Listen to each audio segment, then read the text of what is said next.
True story. Last week, I was at a party. This party, in fact, the remains of the party are here around me.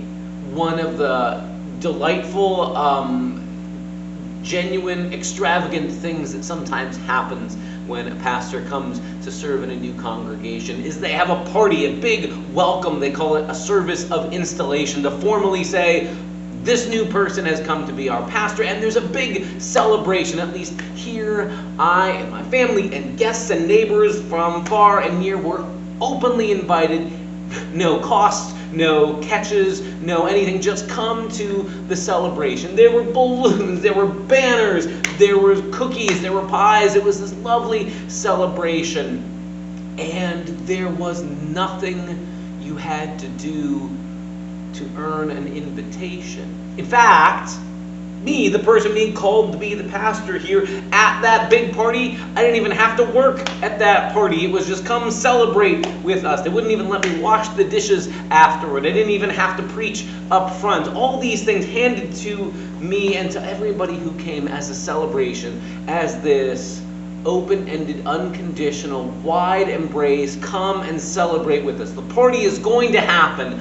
The only question was whether any of us would let ourselves come and celebrate at it. And I suppose those are possible options. When you get an invitation to a party and there's no cost and there is no catch and there's no conflict on your schedule, at least nothing meaningful, there's no reason you can't come to the party, there's only the question, will you let yourself celebrate there? And I suppose there are reasons or excuses anybody could give. I suppose I could say, well, if they're just letting anybody into this party, I'm not sure I want to come, right? The old Woody Allen joke, I'd never be a member of a club that would have somebody like me for a member, right?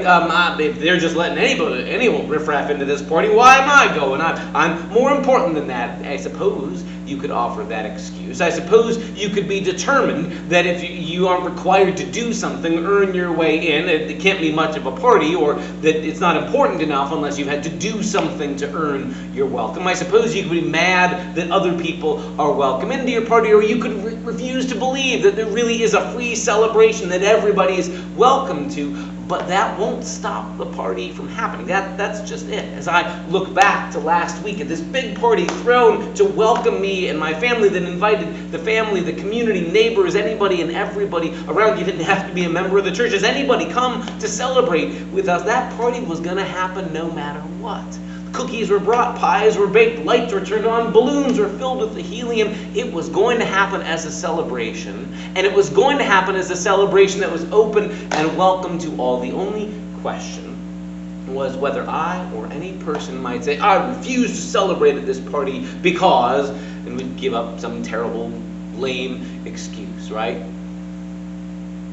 Jesus says the reign of God is an awful lot like that. In the story he tells that we're going to be taking a look at this coming Sunday, instead of a pastor's installation service and helium balloons, it's the wedding banquet for the king's son, right? The crown prince. And this guest list is immense, and all the important people are invited, and none of them want to come. So the king insists, you know what? This party is still going to happen. Make sure the invitation goes out everywhere. And the king goes on to say, invite everybody, the good and the bad. Everybody is welcome at this party. I want this celebration to be full. I want a full house, so bring in everybody. And the party goes on whether or not the invited guests decide to come or not.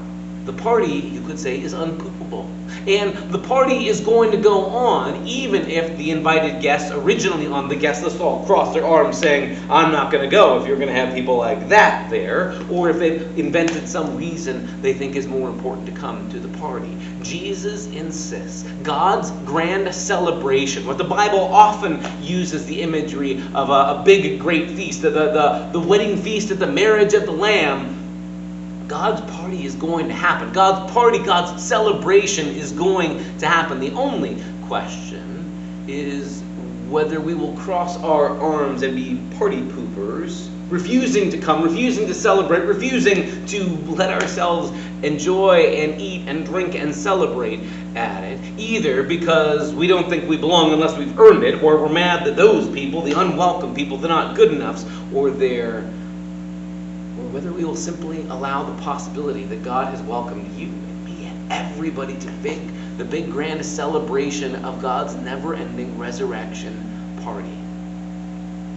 What it is to be church, honestly, is to be people who are in on a secret, that God's party is going to happen, that God's party is already in process, and that God's invitation and welcome includes the whole world. There is no bouncer at the door kicking out the riffraff, the people who weren't good enough, who weren't well behaved, or aren't dressed well enough. God's given out the outfits even to get into the party, right? Come, just come and celebrate. The only question that remains is when we receive an invitation that has come apart from our earning it or deserving it, will we let ourselves celebrate? Will we let ourselves be a part of the party that God is determined will happen?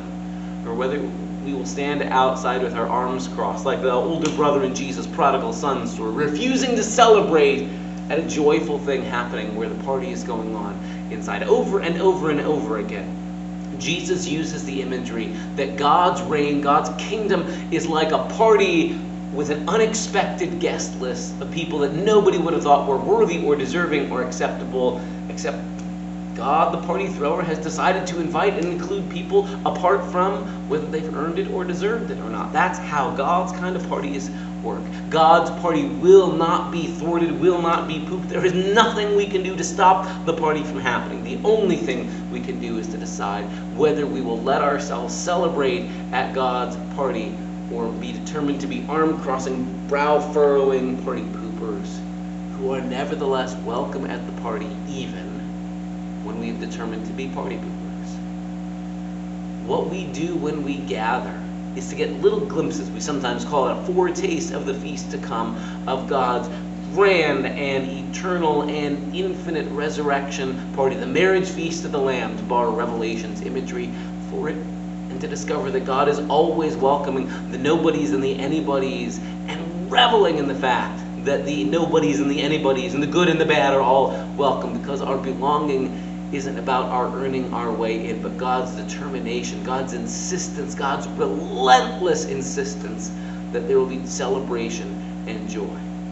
When you find yourself at a party and realize you haven't earned anything to get there, you're just welcome. You get a glimpse of the way God runs the universe. That's the conversation we're having this coming Sunday, about what it means to be people who live even now in light of the fact that God is determined to celebrate a party. It's already in process, and you and your neighbor and the person you don't like down the street and the coworker you never get along with, all of us, welcome at the party. How might you and I be bearers of that invitation and people who bring God's welcome and joy everywhere we go? That's the conversation we're having this week.